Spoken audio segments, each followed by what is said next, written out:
You know, it's the wind up. It has to. This is the Black Powder Podcast, coming at you live and direct.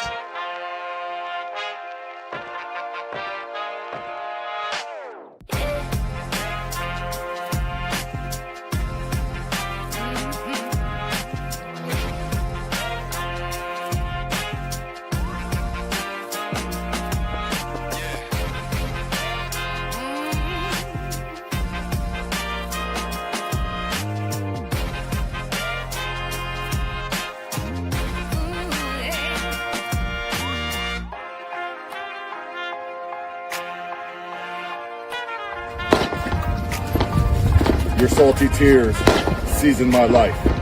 It's the Black Powder Podcast.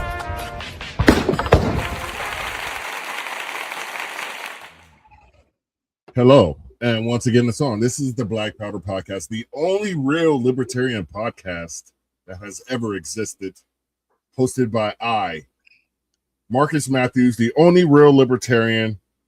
I want to thank my co-host tonight. Tub is going to be on a little bit later. But I want to thank Eric Parker, Bull Liberty, showing up. How you doing tonight, Eric?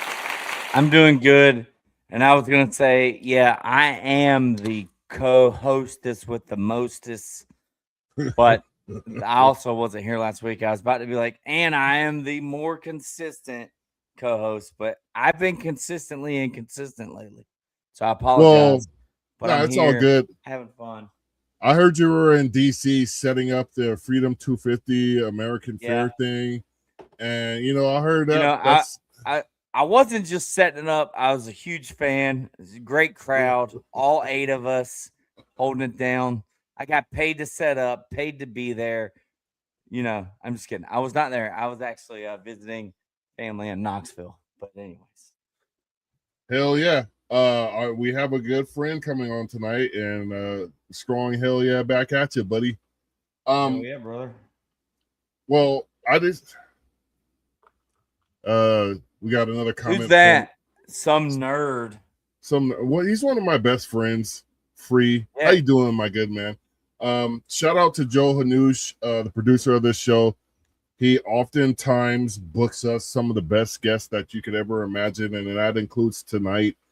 I just want to say hello to my homegirl Amity, because I am her favorite libertarian, and she had some fire on X today. If you don't know, it's Amity Lee. Hold on, I'm about to give her a super shout out. If I could click the right there. I feel like if you just look, first off, if you're watching this podcast and you're not following Amity, are you a real libertarian? Am I right? No, I'm her favorite libertarian. Everybody knows I'm the only real libertarian. I don't know why we have to have this discussion every single week, but eventually it'll happen. Can I tell a funny story real quick? So if I don't laugh, then no. It's not really a funny story, but all right, just a boring story. Go ahead. Yeah, Lars texted me earlier this week, and he was like, he was telling somebody how he's a libertarian, and that person told him, well, I heard you're not the only real libertarian, because that's Marcus. And I was like, that's pretty damn cool right there, because finally I'm getting my accolades after all these years of hard work and pushing through with this liberty movement. People are truly just two California bros arguing over who's the real libertarian. That's the most unlibertarian thing I've ever heard. Now, Free, I don't know if you guys have watched Are You Smarter Than a Politician? It's probably the second best libertarian podcast after this one. I keep dropping down the list for some reason. I'm now down to his 12th favorite black libertarian. Yeah. Hey, I think that's a good thing.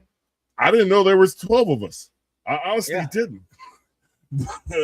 At any rate, I was just going to say, I feel like that's a good thing for the party. Either we're recruiting more black libertarians, which, Marcus, I feel like that's a major goal of yours, or it is.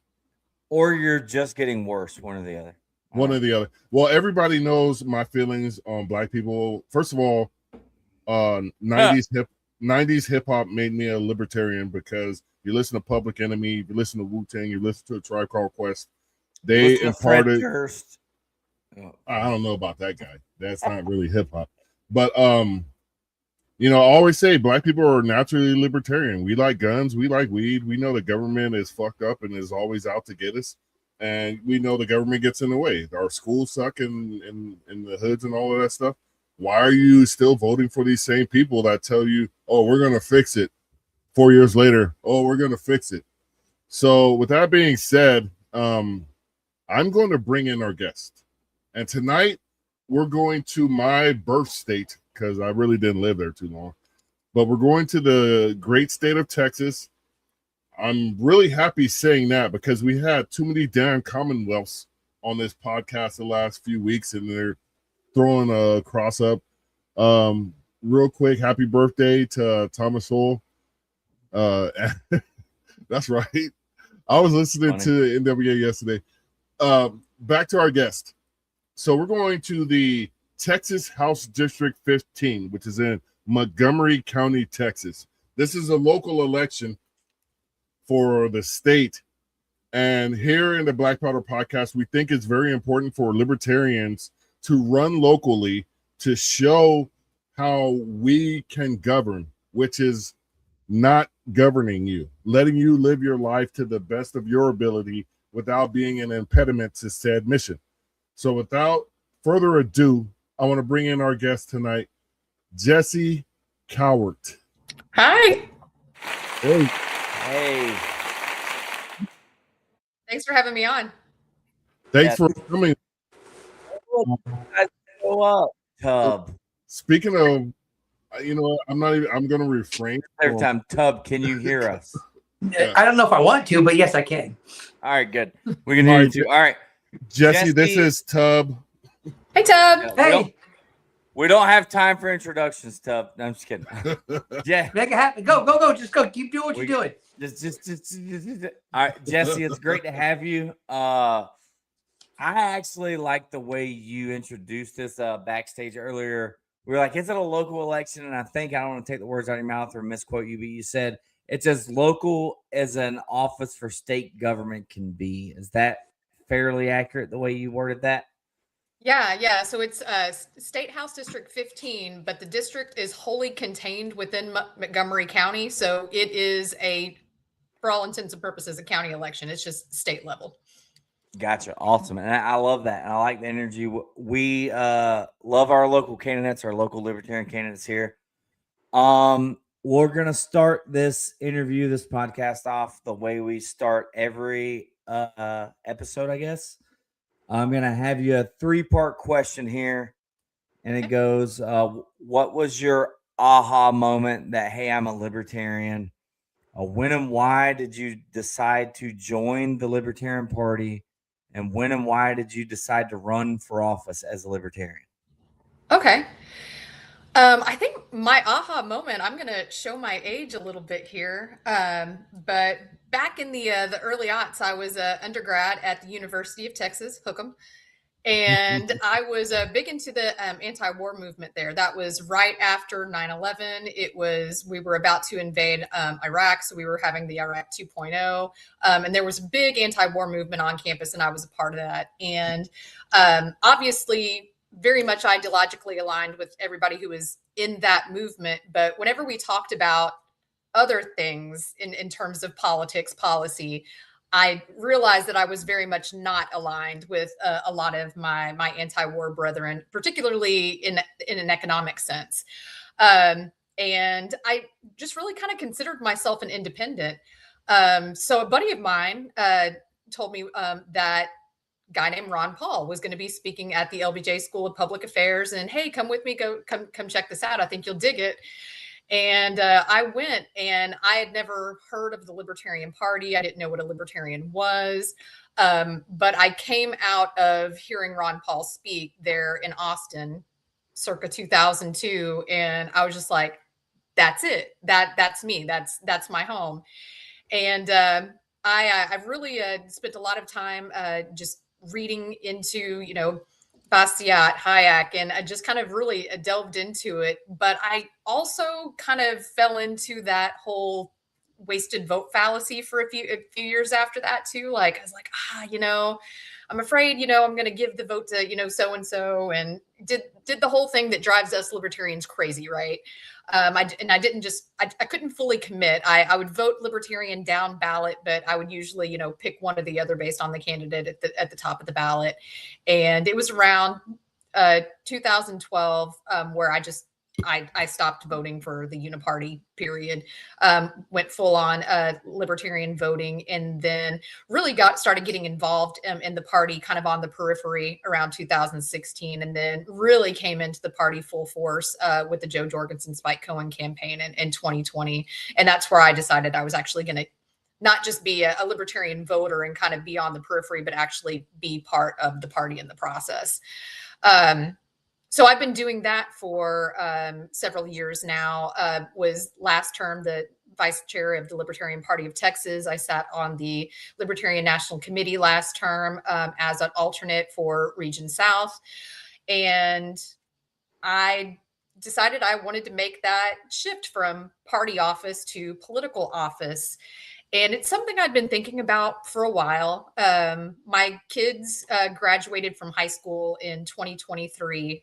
So they are at college. They're about to go into their senior year of college now. And it felt like the right time. I wanted to make sure that my kids were off and settled and, thriving. And I always said that if I was going to do this, I wanted to do it right. And I wanted to have the time to commit to it. So now was the time.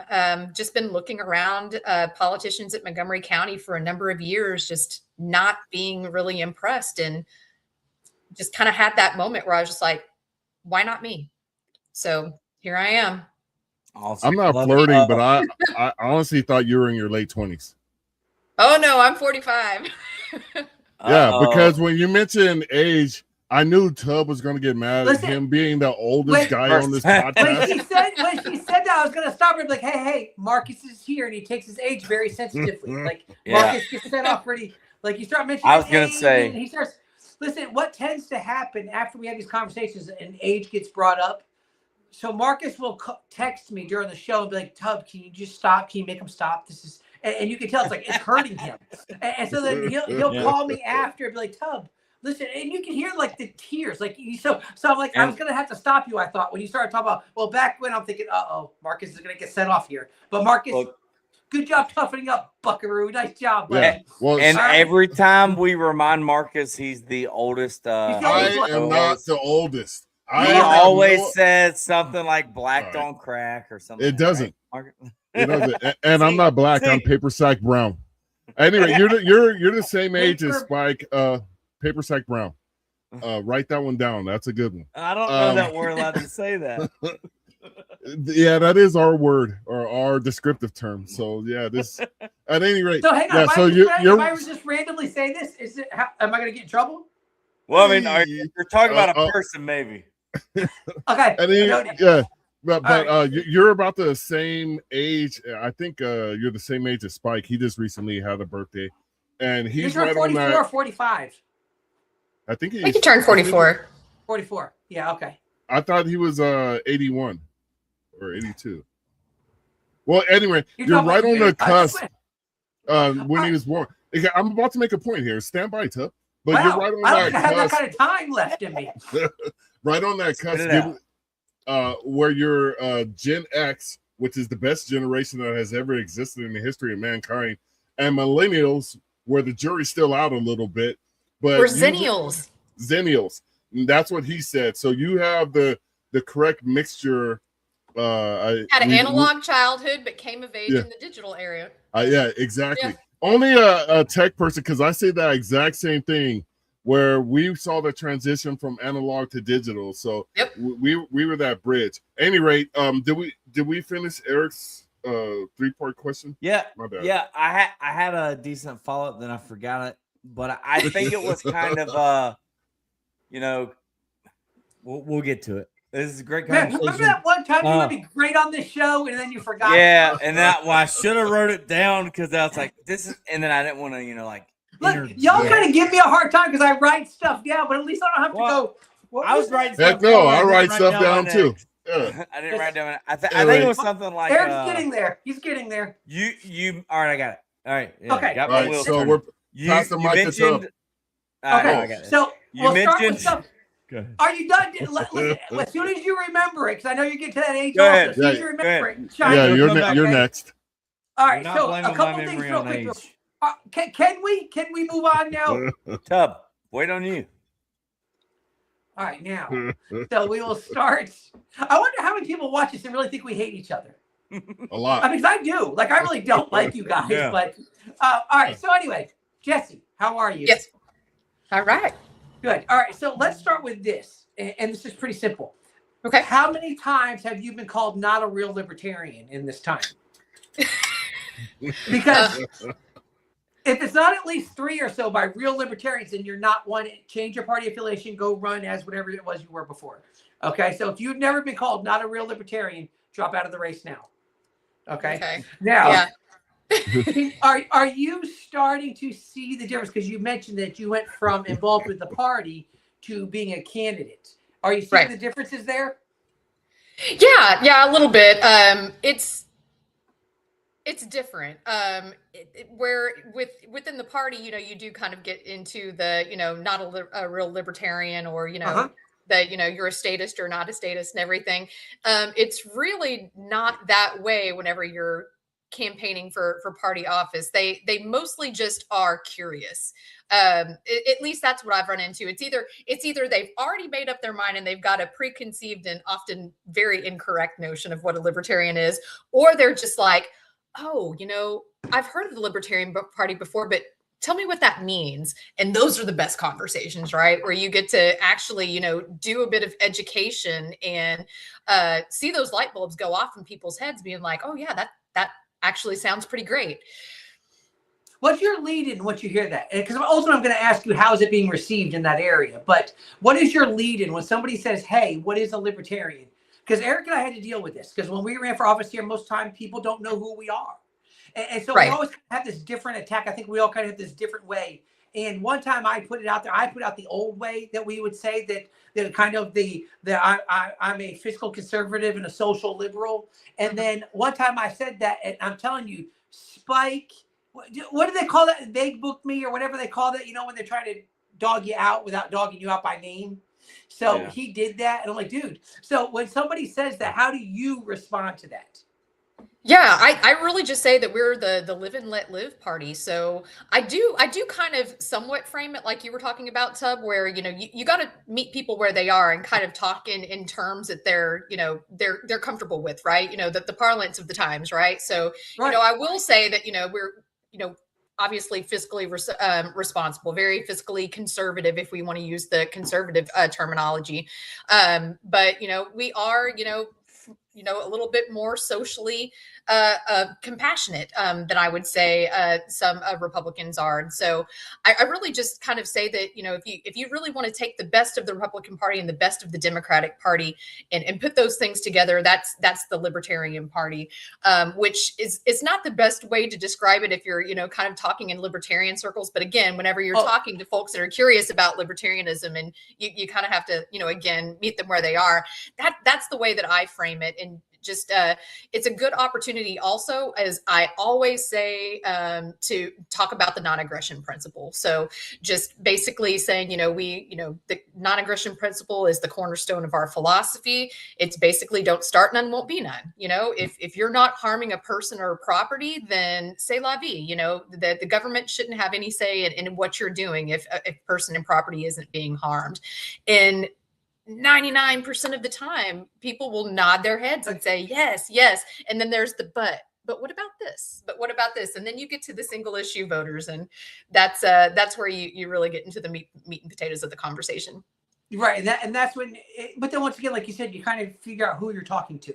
Exactly. You kind of go, yeah. And like when we would do that, we're not selling out. We're being honest about no, really. Like I often tell people well, as you're running, you'll know that if you're meeting with a certain group, like we can get invited to Republican and Democrat events. Mm-hmm. Like, remember, Eric, we got a bunch of that when we were here in town. Yeah. And so what we're able to do is we're able to kind of speak to that group, whichever one. Yep. And we're not lying about who we are. Like, we're being very honest about, hey, this is who we are. And, now you kind of get with one group, you say, okay, well, I don't want to discuss. Like you don't get with what you don't get with the Democrats to start talking about, hey, we want to take away government from helping you. And they're like, whoa, we don't want that. So you don't give quick, them unsolicited ammunition against yourself. You know right. what I mean? You kind of walk that line. So describe your district specifically. And then inside of that, kind of what are the big issues for that district? Yeah. And, so go ahead. I was going to ask, could you kind of describe the makeup of your county and the race and where it's located and all that too? Don't pretend like all of a sudden you know what's going on. Asking people I questions. too want to know about the specifics of your district. I don't want to be left out of this one. Great question. Hey, guys, those are good questions. Yeah. Very good stuff. So Montgomery County, so I am in the Houston metro area, right? So Houston sits in Harris County, huge county, bigger than some states.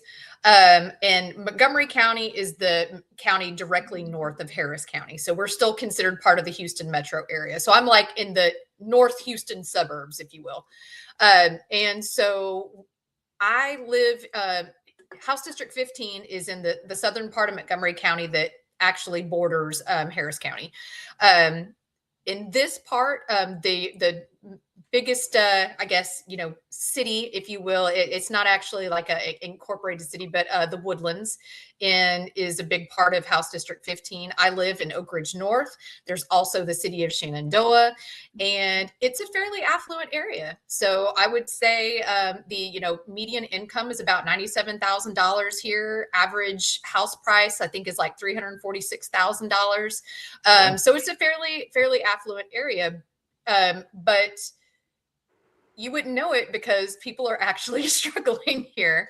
And that kind of goes back to the question that you were asking, like, what is the biggest issue affecting Montgomery County right now? And it's affordability. It's the same thing across the entire country. It's being taxed and out of our, well, not necessarily out of our homes, but, just overtaxed. Property taxes is a huge issue here. Montgomery County property taxes have been growing by leaps and bounds. Average homeowner is paying probably $2,000 more in property taxes per year than they were 5 years ago, and then small business owners anywhere from $5,000 to $15,000. So it's a big problem here in Montgomery County, and that's why property taxes is really the number one issue that I'm hitting in my campaign. All now, right. what are you saying? So, are you? Oh, go ahead. By all means. We got to get to a quick commercial break. Sure. We don't have any sponsors, dude.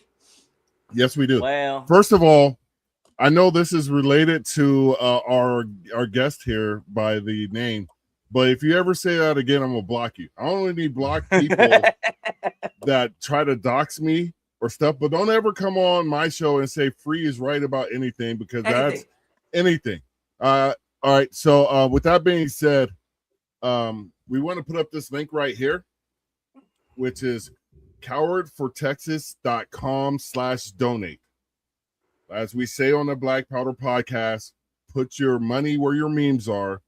Don't be about it, see about it, because even if you're not in District 15 in Texas, you can give $5, $10, $15, $20 to a libertarian that is trying to show the American people there is a viable third option.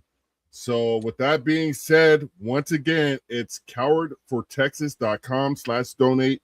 Please give what you can. We're going to be breaking for these commercials throughout the podcast because we're trying to get this done over here. So, and it takes money. So we're not asking you to sacrifice too much. Just kick in, homie. All right. With that being said, real quick, can I piggyback off Tubbs' last question? Sure. And Jessi, could you talk about the political makeup of this race? Does it lean Republican, lean Democrat, 50-50, that sort of thing? Yeah, no, it leans pretty heavily Republican. The interesting part about this race is that it is without an incumbent. So House District 15 rep right now is a gentleman named Steve Toth. You may have heard of him because he is now running for U.S. Congressional District 2 and recently primaried Dan Crenshaw. So Yep, Dan Crenshaw. Yeah, so I'm running for his spot. So it's a pretty red county. The Democrats haven't really played in Montgomery County for a while. They are playing in this race, though. I think they're testing the waters again in Montgomery County, but it is a three-way race, but it is a heavily red county. So the gentleman that I'm running against, his name is Brad Bailey, the Republican, and then there is a Democrat candidate named Monica Scott. So three-way race, but it is a heavily Republican district.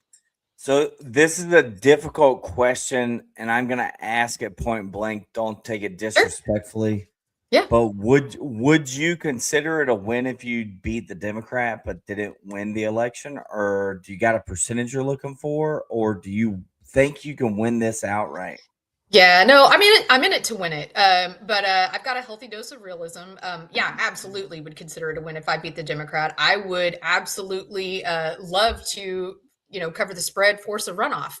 I think that would be huge. I would love to win the race, but if I can shake things up here in Montgomery County, get people more, looking towards the Libertarian Party, do a little bit of education and awareness along the way, build name recognition, and maybe next time I run, maybe I would be more successful. So I'm not going to be outworked, I'll tell you that. So that's good. I'm not going to rest on my laurels, but yeah, I would definitely consider that a win if I was able to come in second or again cover the spread.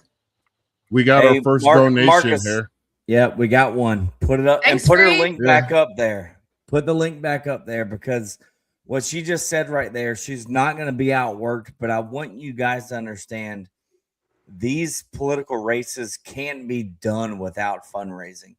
I know it's the ugly part of politics, but it has to happen.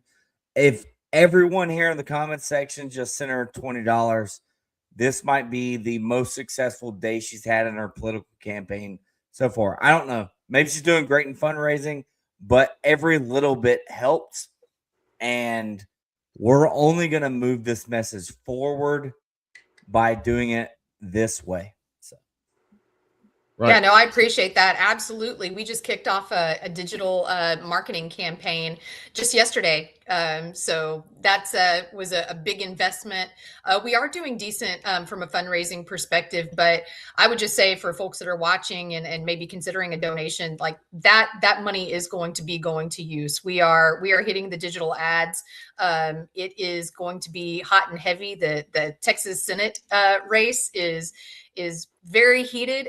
They are taking up a lot of the advertising inventory. So I'm going to need to buy every single little spot that I can get to get my message out. So just know that money is being put to use. Right. Tub. Okay. So going back now because you mentioned property taxes. Yeah. Now listen, we are in the almost free state of Florida here. And so, almost free state. And so are you on team remove property taxes? Team, yeah, I'm on team remove property taxes, but I think that it needs to be a path, right? So one of the things that a lot of people don't know about Texas is that we have a huge budget surplus, like a $24 billion budget surplus. And that's not counting our rainy day fund or supplemental appropriations bills that got passed in the last legislative session. We have more money than the legislature knows what to do with, and we're starting to see them spend it that way.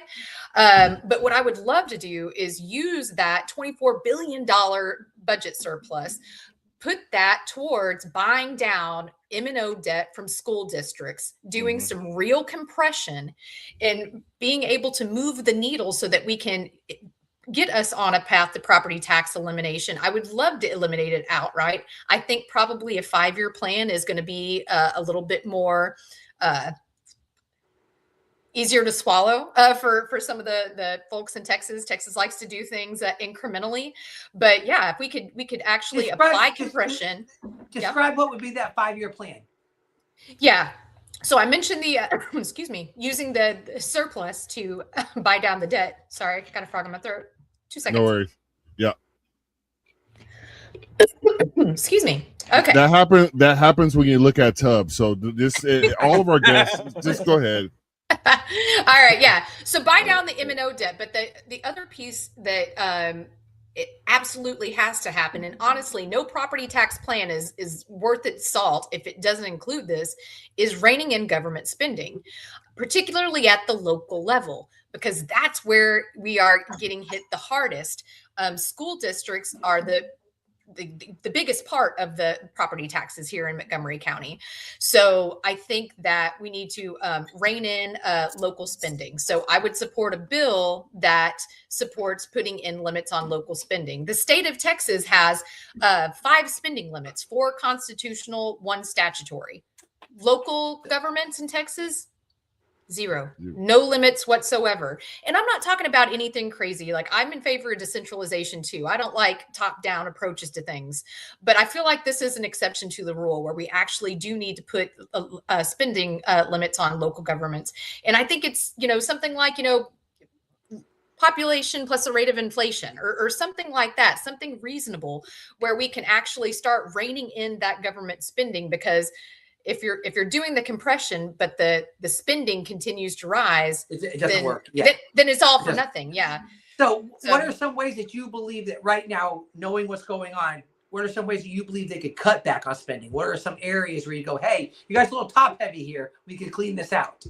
Oh yeah. Well, prime example, last legislative session, there was a bill, Senate Bill 22, wherein the Texas legislature decided to commit $1.5 billion over the next 10 years to Hollywood filmmaking in Texas. Oh my God. Keep California in California. We don't want your California. Yeah. Corporate welfare. That's all it is.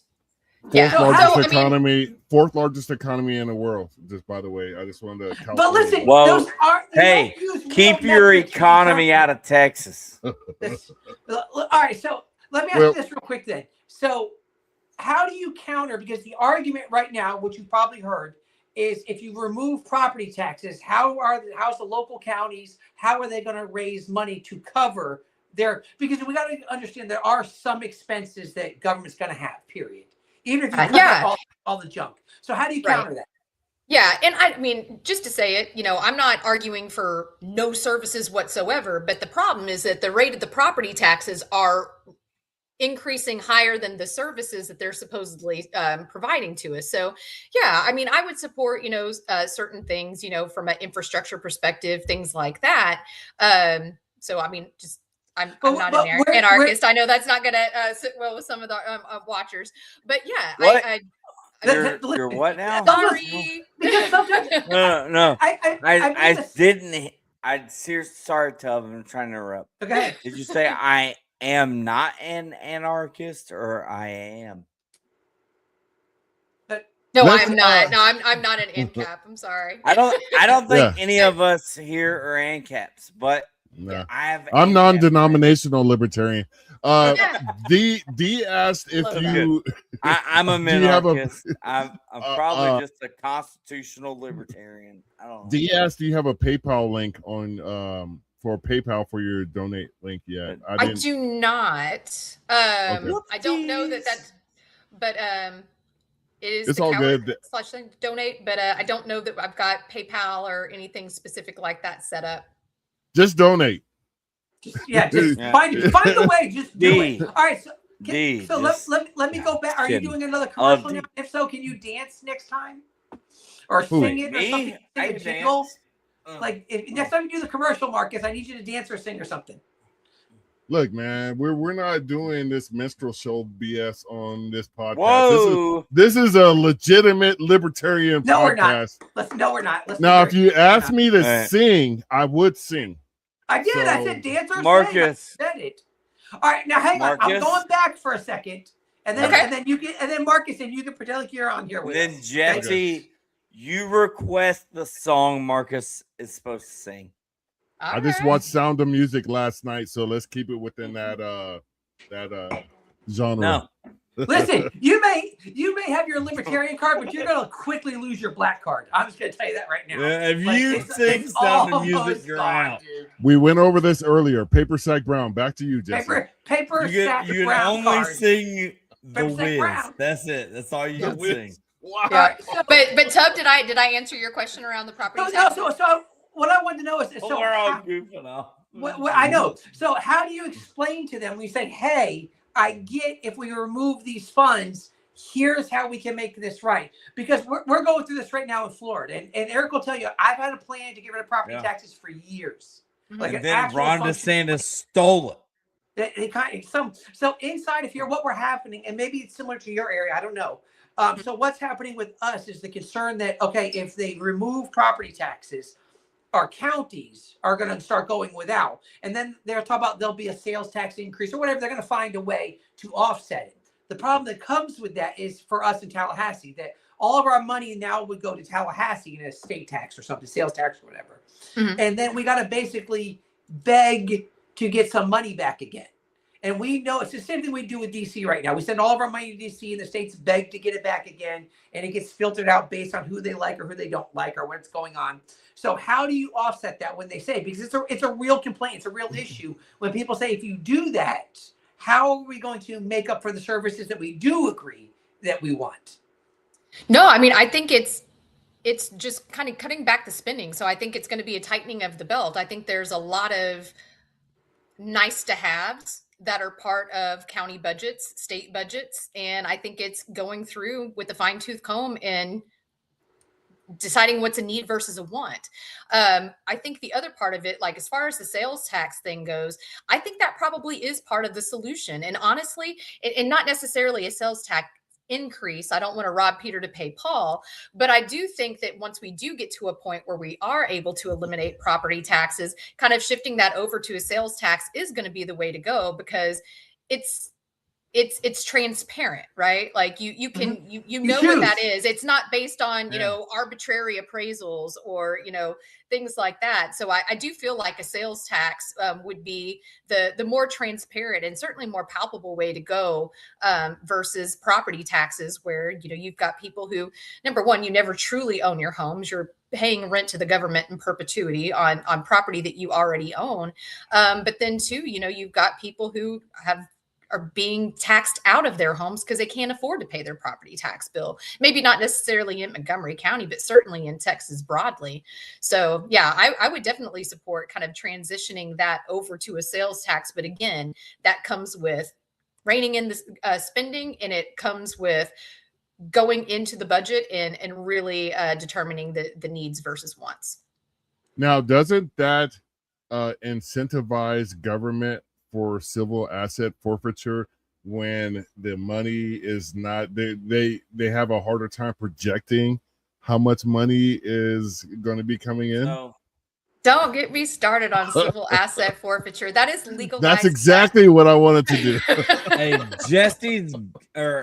Marcus has Jesse's page pulled up right now, don't you? Okay, all right. So you know where I'm coming from on this. No, yeah. I mean, civil asset forfeiture, and I know we're kind of switching gears here from the property tax, but send it. Yeah, it's the funny thing about civil asset forfeiture, especially in Texas, is that it's presumably a nonpartisan issue. If you look at the Republican Party platform, the Democrat Party platform, the Libertarian Party platform, all of the major parties in Texas are against civil asset forfeiture. In every single session, somebody writes a bill to eliminate civil asset forfeiture. In every single session, it dies. And it is the most infuriating thing because it's something that we all presumably agree on. But yeah, there's absolutely no reason that civil asset forfeiture should exist. I think a lot of people are confused about the difference between civil asset forfeiture and criminal asset forfeiture. I realize I'm talking to libertarians and probably a libertarian audience, but for the benefit of maybe some viewers who don't know what civil asset forfeiture is, basically this is where the law enforcement can seize your property before you've even been convicted of a crime, just based on, I mean, not even based on probable cause. Like the burden of proof is so low in the statute that it's absolutely absurd. So basically what we're saying is there should be no civil asset forfeiture. If there has not been a criminal conviction, then the law enforcement has no right to steal your car, your property, your dollars or guns or whatever was in your vehicle at the time, just based on their supposition of what you may have been doing. So That Yeah. I feel very strongly about that one. Well, I'm going to So- add one caveat to that real quick, and then I'll pass it to Eric. There are a few states, I think California is one of them, where they outlawed local law enforcement from doing civil asset forfeiture. What happened next is they call up the feds and say, "Hey, we got this," and the feds seize it, and then the feds kick down about 30% of what they seize back to wow. that local law enforcement. So it needs to go beyond just saying local law enforcement agencies cannot take your crap and tell you to kick rocks or spend $25,000 on a Yeah. lawyer to get back maybe $8,000 worth of property. Yeah. And you know, that's typically how it works. And the fact that the government actually stole more through civil asset forfeiture than actual, well, I can't even say actual criminals because they are actual criminals. The government and its fellow criminals has superseded its fellow illegitimate criminals that don't wear uniforms in taking assets from the American people, which it's a personal beef of mine. It truly Yeah. pisses me off. So, Absolutely. Well, and that kind of segues to, like, how do we hold the people accountable? And what I'm saying is, like you say, all three parties in your race say in their party platform, hey, we're against this, but all these people we've elected have allowed it to happen. How can you as a candidate, I guess, educate and inform and bring, if the other parties see you gaining traction with this issue, they might actually start moving in that direction, right? Like, that's our goal as candidates as libertarians is to win the election. But if that doesn't happen, we want them to adopt our ideas, right? So, Right. if how do we hold them accountable is what I'm getting at. Yeah. No, I mean, just remind them, like, hey, it's already in your party platform, and just kind of force the issue. It's one of those things where, you know, civil asset forfeiture doesn't get talked about a lot, but it's just one of the most egregious things that takes place, and it keeps dying again in the Texas legislature, and it's so infuriating to see it. I don't know how familiar you are, guys, with Texas politics, but basically the law enforcement lobby in Texas is like, yeah, APAC. Like, it's yeah, you know what I'm saying? Like, it's Texas loves their cops. That's for what's cool is big all of a dog. sudden but somebody has to talk about it and platform the issue, and that's why I wanted to do it. I would say all I know about Texas politics is Steve Perry's for psychedelics. That's cool, right? Is that the former governor, Steve Perry? Was that his name? Steve Perry. Steve Perry. Rick Perry. Rick Perry. I was like, was the singer from Journey. Yeah. Yeah. All right. One of them Perrys. Rick Perry, right? I bet both of them are for psychedelics. And wait.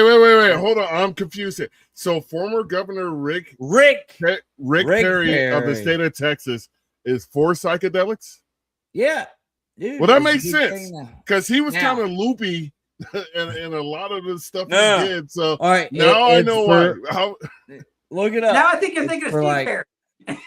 Yeah, Steve, Nick, Rick. Either way. Well, who the hell now? Kenneth is chiming in from the great state of Oklahoma. Joe Perry is the best Perry. We're not having Perry. We're not going to have a Perry contest here. This is about Jessi. Here it is. No, this is about Jessi. And I digress. I can't even see Jessi's civil asset forfeiture, just to come full circle on that, like statewide law enforcement, they've basically, the agencies, the prosecutors, they've brought in roughly 40 to 50 million annually through state asset forfeiture. It's a problem, and somebody has to talk about it. Might as well be me. Yeah. Hell yeah. Tub. Is it my turn? Okay. Next question. All right. So I'll do two here. One is I think I asked it, but we kind of got lost in all the stuff. See, there it is. That's how we get lost in the stuff. How is libertarianism being accepted in your area? I know we started talking about, hey, when we come across it, but how are they doing with it? It's good. I'm sticking really to the economic topics. I'll slide in the civil asset forfeiture because once you explain it to somebody, it's kind of a no-brainer. But kind of sticking to the economic topics is really what I've been doing in my area, and really just trying to stay away from the culture war stuff. It's too volatile. People can't speak. And I fall into it too sometimes, right? Like, people, you will just get into their emotions whenever they talk about certain issues. So really just kind of talking about property taxes and spending and really focusing on affordability is really been what's been, I think, where I've made the most ground in my conversations. All right. So what is one thing that you find yourself completely disagreeing with the Republican candidate you're running against, and one thing that you completely disagree about with your Democrat that you're running against? Oh, yeah, I can tell you Republicans right off the bat. One of the things that they did. So for everybody's awareness, the Texas Republican Party had their state convention a couple of weeks ago, and it was actually here in Houston. And one of the things that they put in their platform is about IVF. And they are going so far as to call IVF a destructive practice, and basically, trying to ban or restrict women's access to IVF whenever they're struggling to conceive. And I feel very strongly about that. I mean, I know friends and family who have gone through that struggle. I have seen the emotional and physical and financial toll that takes on families who just want to create a family, want to be parents. And for a for a political party to want to use the arm of the government to take that away from them is just the saddest damn thing I've ever heard. Yeah. All right, now what about the Democrat? Democrats, yeah, I would say definitely want to pull back on some of the programs, right? So we've got some programs that are probably being misused. I think that whenever we talk about going through budgets with a fine-tooth comb and identifying, wants versus needs, I think a lot of some of the programs are wants, right? They're full good things. I don't know that they're necessarily needed, but I would say that now Democrats is that generic Democrat, or is that something that the person you're running against is specifically mentioning? No, the person just to say it, the Democrat that's in my race has been pretty quiet. I think that she's really more of a paper ballot candidate more than anything else. I've seen her one time. So there's not a lot that she's really kind of saying and putting out there. So whenever I do say that, Tubit, yeah, it is kind of generic Democrat because she hasn't really taken a stand on a whole lot. I really think that this is kind of a testing the waters race, just to kind of see. Do you feel the IVF issue? Do you feel like the IVF issue is getting into more of the social issues, or no? I do a little bit, but I think that also, in Montgomery County, we have a lot of women voters. We have a lot of women, in that, over 40 range, that, have, maybe decided to have children late in life. They prioritize their career early on because that was the thing for us, right? Going back to the Zennial thing, right, Marcus? We're don't be dependent, build your career and everything. And hey, that's the way I raised my daughter too, just to say it. But I mean, I think we're seeing, I think I read something the other day that for the first time ever, pregnancy in women over 40 has surpassed teen pregnancy. Yep. That's impressive.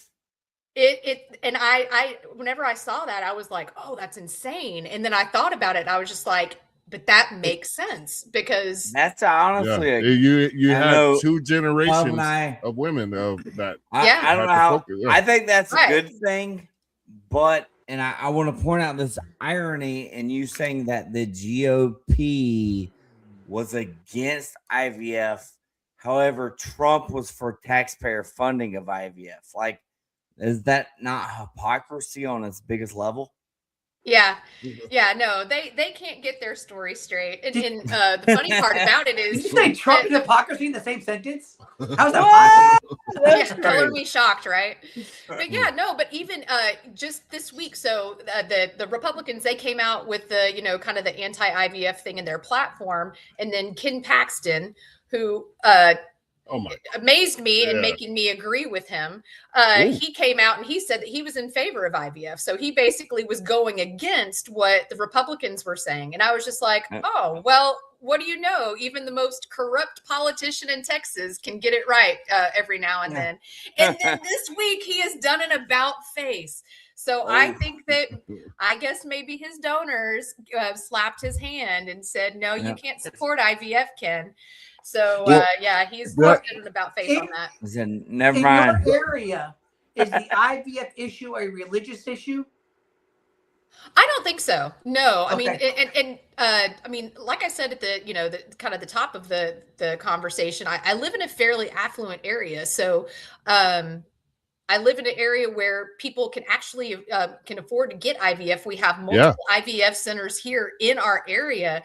I know I have friends who have, that are, got kids that are, 6-7 years old because it took them that long to be able to conceive. It's, some people do it because they waited by choice, but some people do it because they just have tried for years and years and years.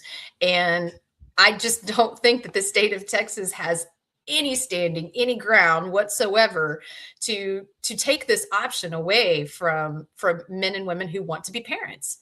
That's actually what I was going to ask you. If when you get in office, if this is something you'd be like, hey, we need to just leave this alone. This is a private issue that needs to stay private. Absolutely. Yeah. Okay. Absolutely.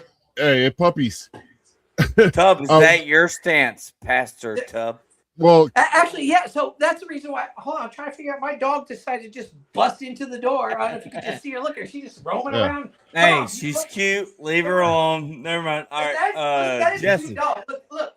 Well, hold on real quick because I'm not gonna lie. I said, it is. dog. Come on. This is not normal, but we need this planned for every podcast. All right. Anyway, basically, government should never, ever, ever be in these three places. At no point, your wallet, your kitchen table, and your doctor's office. And you can always expand on that.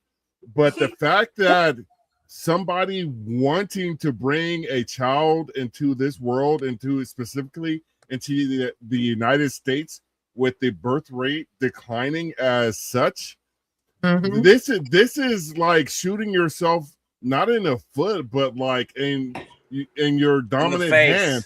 Yeah, I mean, this is beyond stupid that we even have to have this discussion.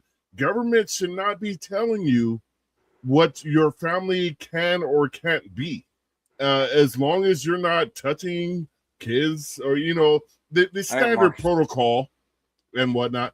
But it is amazing to me that we even have. I think the best policy for libertarians is to always stay out of culture wars, because that splintered our party as it is. And it doesn't have any economic or social benefit for anybody, because if you're not taking your kids to go see a show, whatever, or whatever else they want to say is a social issue, that's your business. You don't have the right to tell people who they can associate with. So, that being said, who's next? Is it Eric or Tub? Tub, I think I had some follow up. So actually, it's somewhat unrelated. I know you were trying to find out my thing about it, but is immigration an issue for your area? I think probably like 92% of the folks in Montgomery County are citizens. So it's not really a huge issue here. I have heard that there has been ICE sightings in Montgomery County at the, Home Depots and things like that. So I don't know that it's been in House District 15 in the southern part of the county. I don't think it's been a huge issue. Maybe in the northern part of in the eastern part of the county, maybe more so. But it's it hasn't been a particularly hot button issue in this part of the county now. As far as the voters go, like I said, it's a very red area. So I think that the voters are probably, in favor of some manner of enforcement, maybe not to the extent that we have seen, or But I mean, ultimately, certainly not the detention centers, but yeah. But once you get into office, it's going to be an issue because it's Texas still. You know what I'm saying? So it's going to be brought up. Now, it's going to come up. We're a border state. Yeah, exactly. So let me just clear this up, because the people who watch this show, mostly free, and people like free, they're idiots. They're just idiots. So inside of being idiots, listen, that's a TV. That's a window. Okay. Listen, I don't know what's so hard about this. Like, look. I'm sorry. TV. Listen. I'm sorry, Jessi. No. If y'all keep beating Tub up for where he's recording from, Duval County building inspector is going to show up in his yard. Yeah, shut up. I know. Y'all leave it alone. Yeah. Listen. Shut up. Hey, how do you feel? Hey, Jessi, how do you feel about if somebody on their property wanted to build a tiny house or something? How do you feel about that they should have to pull permits or anything? Yeah, no, people should be able to do whatever they want on their property, whether it's build a tiny house, have 50 chickens, or your property is your property. If you're not harming another person, or you're not harming somebody else's property, then it's fair game. That the government shouldn't have any say whatsoever. So I live in a small little incorporated city called Oak Ridge North, and we do not have a homeowners association, and that is a feature, not a bug. Obviously those are voluntary organizations. I'm not anti-HOA, but that's part of the reason that I decided to live here, is because I want to be able to do what I want to do, and I don't want some code enforcement Karen coming around and asking me why I'm building an awning onto my back porch or something like that. I have an HOA. They are communists. I hate them.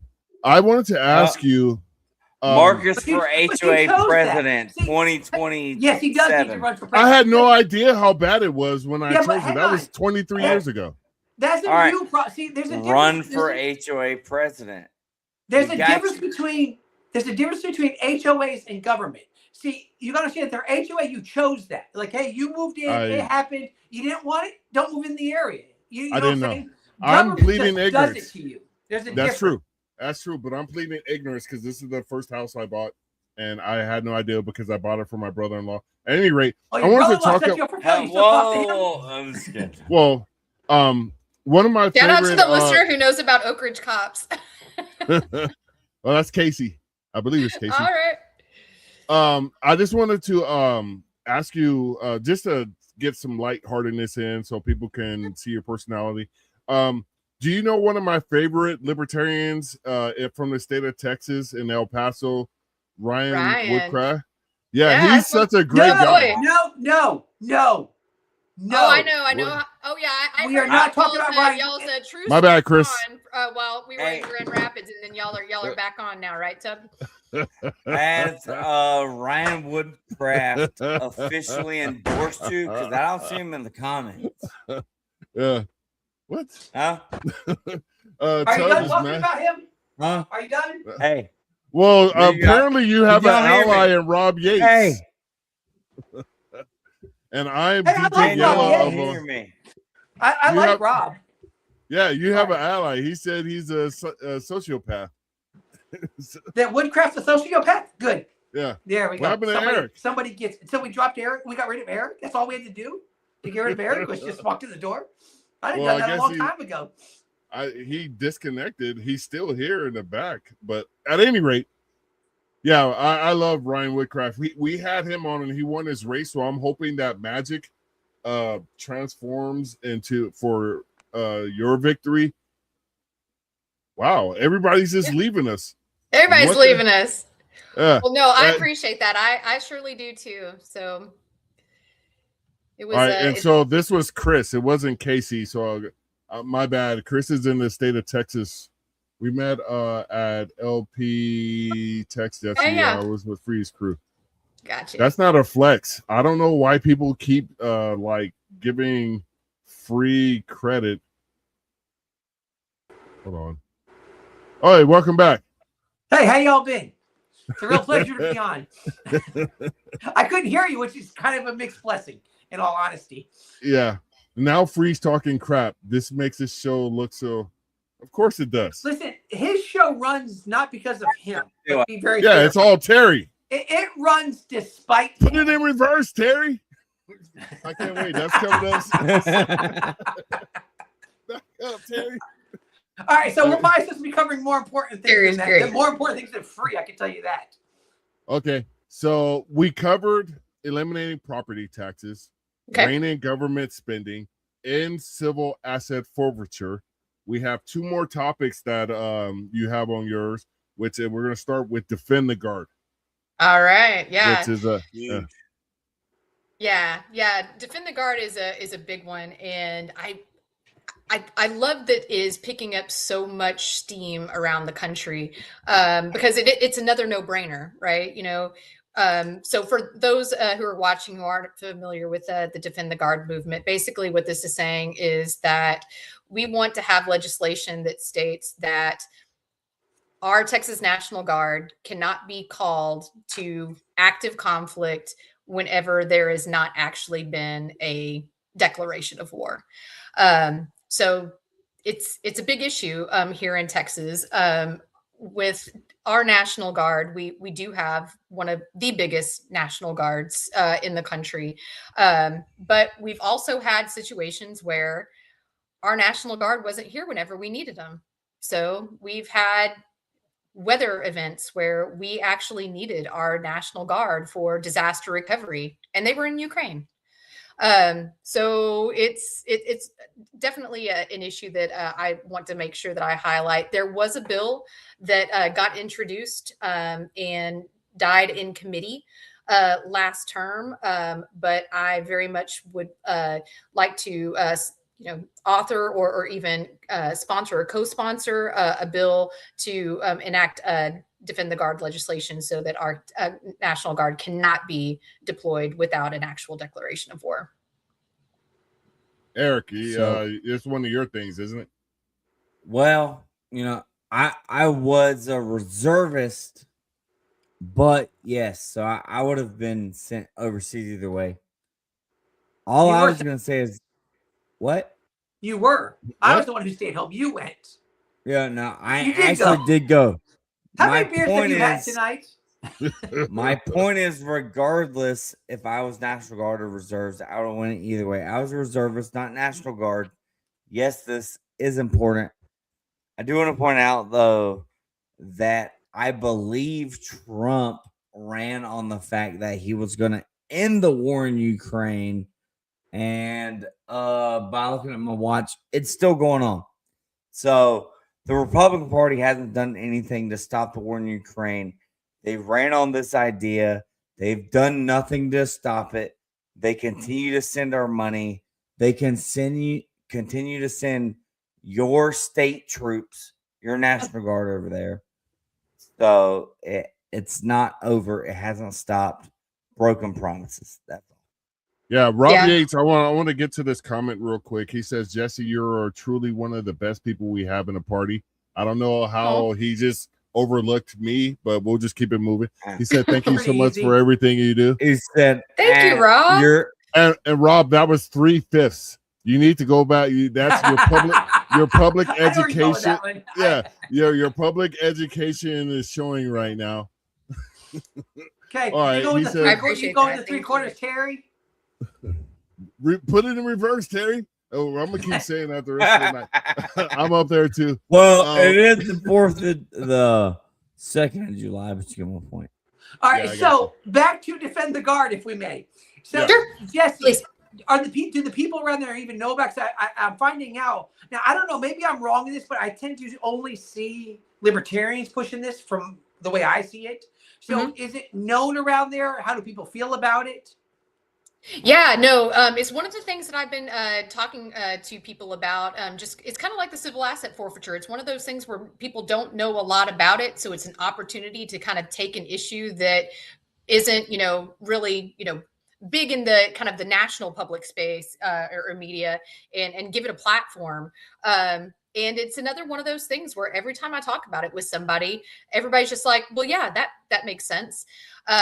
I will say that, and obviously I'm running for state house. I'm not running for federal level. So some of the things that are going on, with the wars and everything like that, I'm not going to have a whole lot of impact on. But it is an opportunity for whenever they do bring that up to be able to connect those dots and say, like, hey, I'm not going to be able to affect change on, whether we're, fighting, declaring war on Iran or not, or, winning the war for the 38th time this week.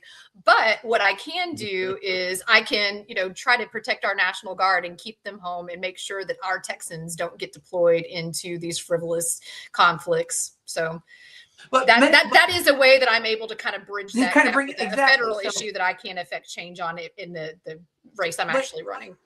I find that we, maybe specifically or especially as libertarians, we have a tendency to be able to find some of the more nuanced things. Maybe it's the tism in all of us, but so we find this nuanced thing. But so many times when we can just say, "Hey, look at this," and all it does is it gets people to start going, "Hey, wait a minute, I never thought of that." You know what I'm saying? And then, like you said, that often leads into the, okay, now I can talk about these other things. It's kind of like the hook, if you will. It's something you kind of make them go, dang it, you know what? I that never came into my mind. And now all of a sudden, once it's there, now we can move. It's kind of like what Eric was talking about before, was kind of shifting the Overton window a little bit. Yeah. You kind of bring some attention to it. And even though sometimes we don't have what's sitting on everybody's mind, get close. You know what I'm saying? Yep. Because we have a lot of, like, not 3/4 of us, not Marcus, because Marcus doesn't leave the garage, but the rest of us. I'm 3/5, not 3/4. 3/5. Well, in this case, you're 3/4. But inside of this, so like when we were running, like we would be able to get out there, mention some things that libertarians tend to believe. Now, here's what I'm gonna tell you. When I think both of us, when we were running locally, we never once mentioned end the Fed. Like we just didn't. Not because we're fine with the Fed, but most people don't care. And so if you find the issue that they kind of like, okay, yeah, I can see this one. Now, listen, the other day I made a post on Facebook because Twitter's just a mess. And I'm old. And let me be very clear. Marcus is not a zillennial. Okay, he's not. Okay, I'm Gen X. I readily admit that, but you're you're not in that cusp. You're very much. I'm close. You're both right on boomers. No, you're close to the boomer side is where you are. All right. So inside this is that if we're able to get in there and cause and shift that window sometimes, and you've probably found that many times libertarians will talk about things that nobody cares about. And I think that hurts us. We focus on the wrong things. But I think that, like, actually Eric mentioned, well, first you said that DeSantis stole my property tax idea. But while we were running, we actually had, when we were running for city council, remember we had a number of forums that we went to, and the sheriff and the mayor candidates were all there too. And remember when TK Waters, I had a plan for the police, and I started mentioning it. And one night he was at a forum with us, and I mentioned it, and he took off with it. He started using, like, he changed the title of it, but the premise was the same. And I remember I've told people, and I say this all the time, I don't care. I don't care who gets the credit. I don't care. I don't care. If we can take our libertarian ideas and shift them in, and somebody does something about it, I don't care who gets the credit for it. Let's make it happen. So 100%. If you can get to your people and go, hey, and spread that idea. So maybe if the Republican wins the race, how much, if you can get in there and he starts going, wait a minute, Jessi said this, dang it, that's pretty legit. That's great. That's great. And would you be open to not dropping out of the race, obviously, but after saying, hey, we worked on this, let me get in with you and let's work on some other things. Because I think that's a way that libertarians on a committee or, I mean, I would welcomed the opportunity to have a sit down and, consult and, kind of say, hey, here's, some things that I would like to see the Republican Party do better. Just a couple of weeks ago, like I said, we were having the state convention here in Houston, or not the Republicans were having their state convention. And I actually went out to a social event with the Republican Liberty Caucus and met with them and talked with them. We had a lot of a good conversation around Defend the Guard, about ending taxpayer funded lobbying, and really just kind of said like, hey, obviously we can't work on electoral issues, guys. Like we're different political parties, but there's nothing that says that we can't, partner together on single issue coalitions in the legislative space. So that's something that's already being talked about is, as we're looking forward next year to our, 90th legislative session, maybe we could, work on, Defend the Guard together, or ending taxpayer funding lobbying, things where we are aligned. Those are opportunities, and, specifically just in, lobbying and, doing legislative action at the Capitol, understanding that, when it comes to the electoral space, like we can't play in each other's sandboxes. So real quick, I went to one of the Republican Liberty Caucus meetings here in Jacksonville, and I sat in there and I'm like, these are just Warhawk Republicans. Like they're sitting in there, everything was pro-Trump, everything was, hey, we got to have this. Wow. Yeah. And I'm like, and so I didn't know if yours was like that, because that's how it was. Oh, good. Yeah. Okay. The vibe I got was they're Republicans that love guns. That was it. They're just 2A Republicans. Like, well, that should be every Republican. Right. That shouldn't be an issue. Yeah. I went there, and it was a mess. 2A Republicans. Like, that was it. My wife is a Republican, and we were sitting in there, and even she was like, wait a minute. It was so far. I'm like, this isn't liberty. Let's be very clear. This is not liberty. All right, Mark, you said there were 2 issues. What was the other one now? Well, we got to get to this quick commercial break real quick. Oh, what are you singing? Oh, dang. You put me on the There spot. it is. Cowart for Texas.com. Raindrops on roses and whiskers on kittens. At any rate, no, I'm not going. This is all about Jessi. And so this is her webpage again for a donate. Listen, if you're tired of Democrats and Republicans, that's my Donald Trump. That was terrible. Anyways, listen. Here we go. Donald Trump. No, he sucks too. All right, I'll say it. Cowart for Texas. Giving it Jessi Cowart, that'd be huge. Anyways, go ahead. Huge. All right. Huge. And any huge. Next, someone pay Eric tab. Chris is like letting Eric have it. I like that. So as we close this out, we want to get to this. I think this one's kind of important because this is where you save a lot of taxpayer money, which is over criminalization. If I could enunciate that correctly off my IPAs. But the government incentivizes its own existence. At least that's what I think. It justifies its own existence through a lot of victimless crimes.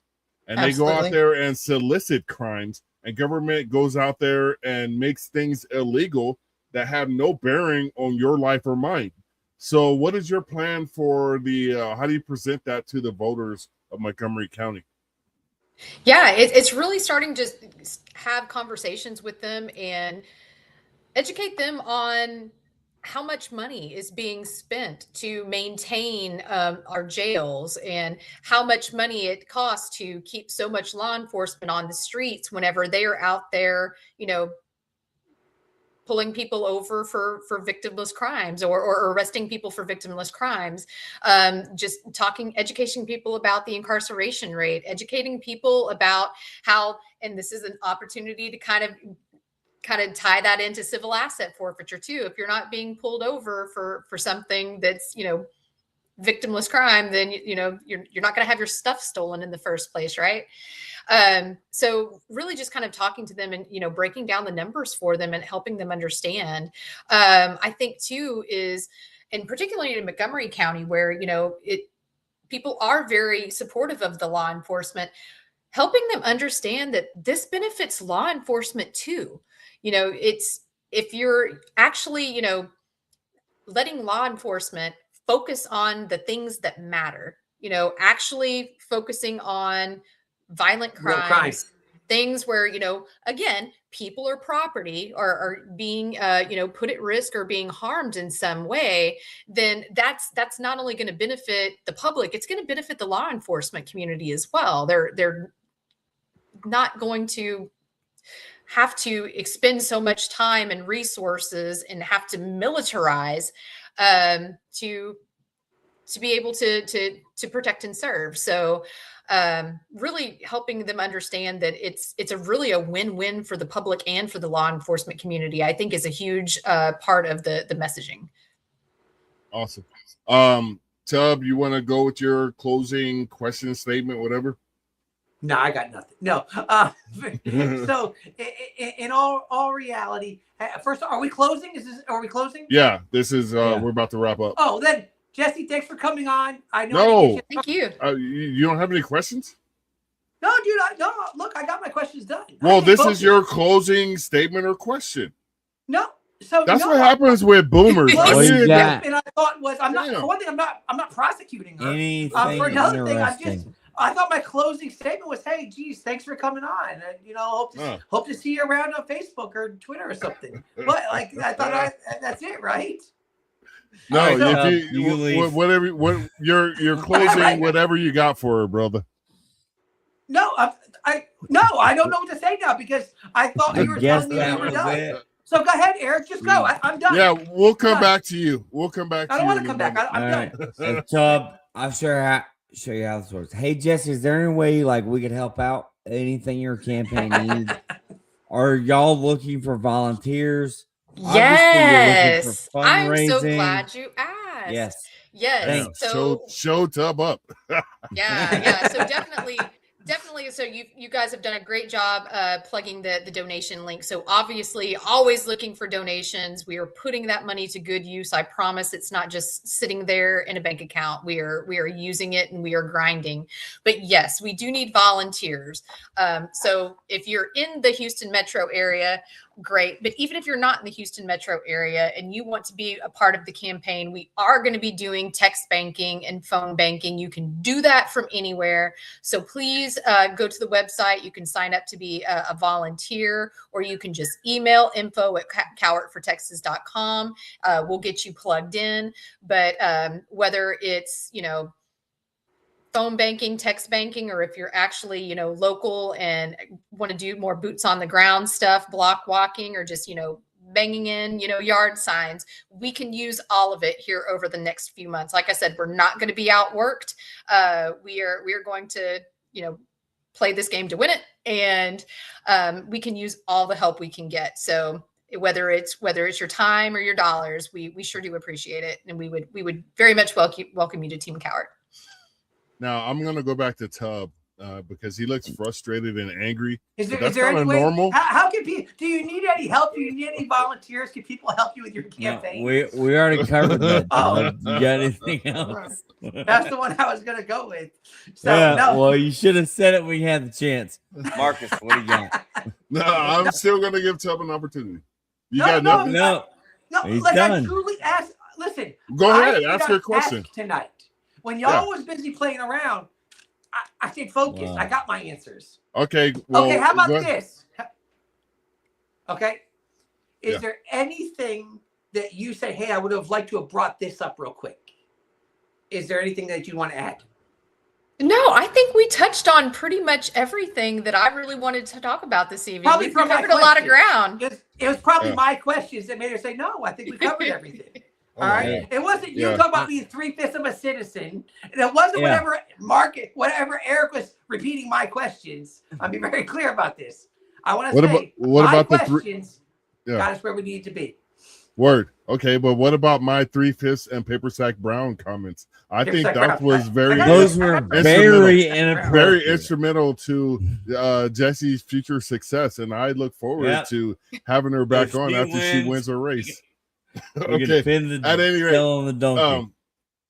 Jessi, tell the people your social medias, how they could reach you and talk to you and volunteer for you, all the details on that stuff. Yeah, absolutely. So for volunteers and events, you can go to my website. It's up on the screen right now, cowardfortexas.com, cowardfortexas.com/contact if you want to get in touch for any kind of volunteer or event opportunities. So we do have that information up on the website. If you are local, I am going to be tabling at the Oak Ridge North Party in the Park on the 4th of July, this coming Saturday from 3 to 7. So come by my table if you are in the area. Would love to talk to you. But other than that, I will be doing a series of podcasts here over the next few months. This is the best one you're not on. as good as this one, though, obviously. Yeah, thank you. Right? Thank you.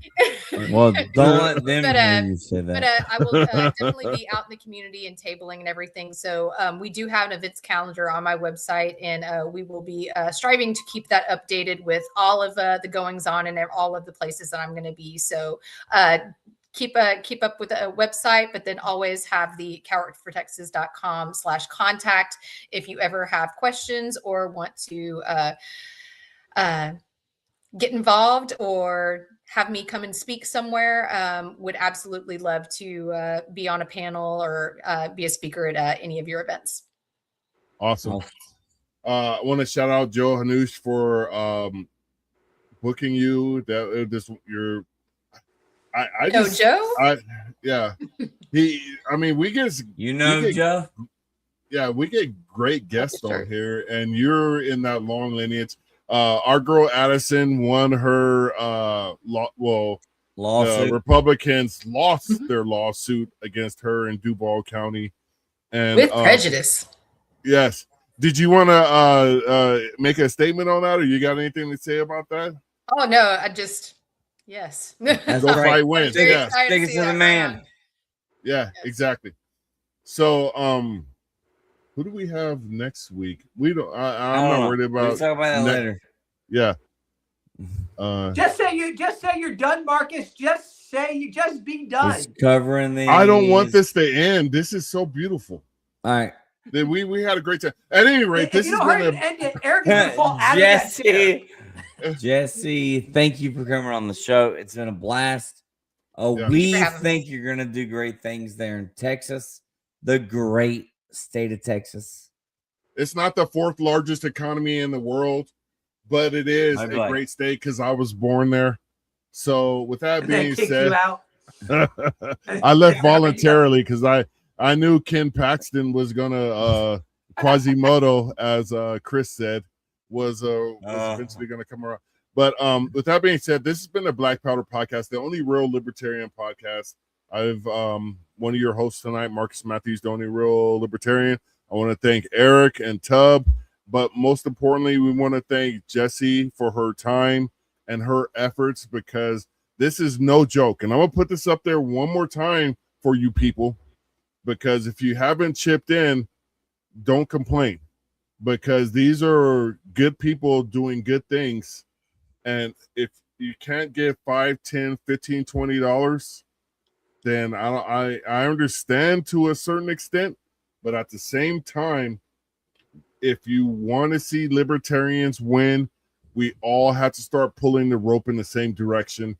And that starts with donating to great candidates who have a shot at winning their races. And tonight we had one of those people on. So thank you very much, Jessi. This has been the Black Powder Podcast. Jessi, you have anything you want to tell the people as we let you go? Nope. I had a great time. Thank you so much for having me on. And if anybody has any questions, please reach out through the website. I'm happy to have conversations. Awesome. So you're going to close it or not? Yeah, I was literally saying, as we always say when we close our podcast, live free or die. Die. Yeah, it's just, that was horrible.